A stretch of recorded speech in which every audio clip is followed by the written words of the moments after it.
ବାଲେଶ୍ୱର ଅବକାରୀ ଅଧୀକ୍ଷକ ଶ୍ରୀ ମନୋଜ କୁମାର ସେଠୀଙ୍କ ନିର୍ଦ୍ଦେଶ କ୍ରମେ ଖଇରା ଅବକାରୀ ଥାନା ଭାରପ୍ରାପ୍ତ ଅଧିକାରୀ ଶ୍ରୀ ପ୍ରହ୍ଲାଦ ସାମଲ ଏବଂ ଷ୍ଟାଫମାନଙ୍କୁ ନେଇ ଗଠିତ ଏକ ସ୍ୱତନ୍ତ୍ର ଟିମ୍ ଦ୍ୱାରା ଖଇରା ଥାନା ଅନ୍ତର୍ଗତ ଖଇରା ବଜାର, ତୁରାଣୀପଦା ଛକ ଓ ବଣପାରିଆ ଗ୍ରାମରେ ଚଢ଼ାଉ କରାଯାଇ 85 ଲିଟର ଦେଶୀ ରନ୍ଧା ମଦ ଏବଂ ଗୋଟିଏ ମୋଟରସାଇକେଲ ଜବତ କରାଯିବା ସହିତ ପୁରୁଷୋତ୍ତମପୁର ଗ୍ରାମର ଇନ୍ଦ୍ରମଣି ସାହୁ, ବଣପାରିଆ ଗ୍ରାମର ପ୍ରାଣବନ୍ଧୁ ଶିଅଳ ଓ ତୁରାଣୀପଦା ଗ୍ରାମର ନରହରି ସୁତାରଙ୍କୁ ଗିରଫ କରାଯାଇ କୋର୍ଟ ଚାଲାଣ କରାଯାଇଛି।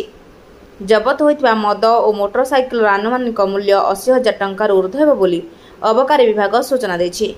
ଉକ୍ତ ଚଢ଼ାଉରେ ଖଇରା ଅବକାରୀ ଥାନା ସହ ଉପନିରୀକ୍ଷକ ଦୀପିକା ପରିଡ଼ା ଓ କନେଷ୍ଟବଳ ଦେବାଶିଷ ମଲ୍ଲିକ ପ୍ରଭୃତି ସାମିଲ ଥିଲେ। ଏନେଇ ଖଇରା ଅବକାରୀ ଥାନା ପକ୍ଷରୁ 3 ଗୋଟି ମାମଲା ରୁଜୁ କରାଯାଇଛି। ବାଲେଶ୍ୱର ଜିଲ୍ଲା ଖଇରାରୁ ଅନାଥ ଚରଣ ନାୟକଙ୍କ ରିପୋର୍ଟ, ରାଷ୍ଟ୍ର ପରିକ୍ରମା ଟିଭି।